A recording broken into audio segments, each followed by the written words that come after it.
Namin dito, kasama ko si General Rio, si Commissioner Gus Lagman, si Jay Jimenez, si Kuya Edwin Fernandez, si Senator Kit Tatad. Ang press conference po namin ngayon ay tungkol po sa napipintong dayaan ng ating halalan. Believe me, dadayain nila yung eleksyon na to. As I have said, it's as sure as the sun rises in the morning and as the sun sets in the evening. May nagtanong nga sa akin kanina tungkol sa dayaan. Ang sabi ko, si Lisa Marcos talaga ang magbibilang ng boto. Si George ang enabler. Si George kasi susunod lang yan kung ano ang dikta ni Lisa Marcos.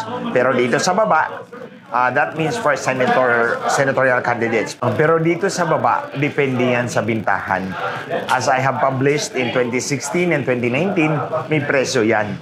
Malamang 100 milyon ang para sa congressman o party list, 200 sa senador. That was before. Ang pinakita ko kanina ay actual proof, irrefutable proof.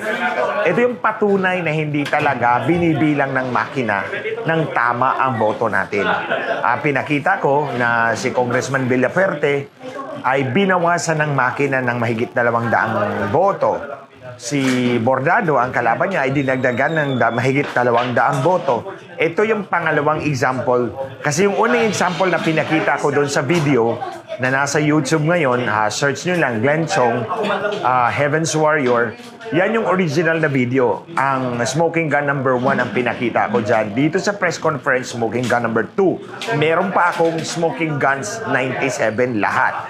Kasi 99 makina yan na nagbawas ng mga boto kay Congressman Villafuerte at dinagdagan si Congressman Bordado.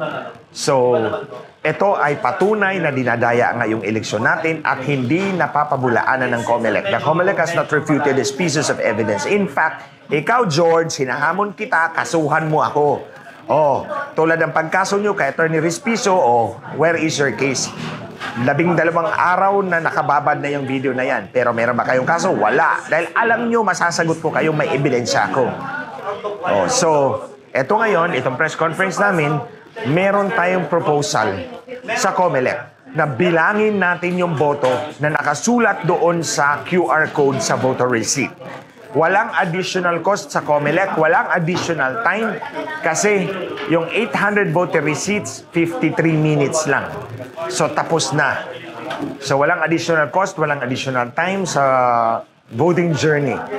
Walang rason ang COMELEC na hindi pahintulutan ito. Maliban na lang kung ayaw nilang mahuli ang kanilang dayaan.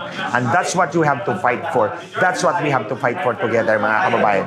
Ngayong May 7, alas 9 ng umaga ay may magrarally doon sa COMELEC. Kung gusto niyo pong sumuporta sa aksyon na ito, pumunta po tayo sa Plaza Roma. Ito po ay tapat ng headquarters ng COMELEC sa Intramuros, Manila.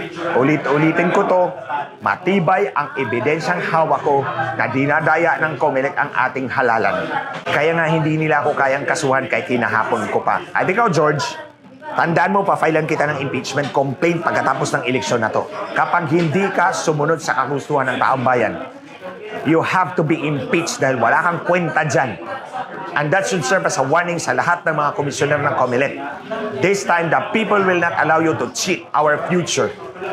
So yan lang po mga kababayan, suportahan po natin yung mass action po natin beginning May 7.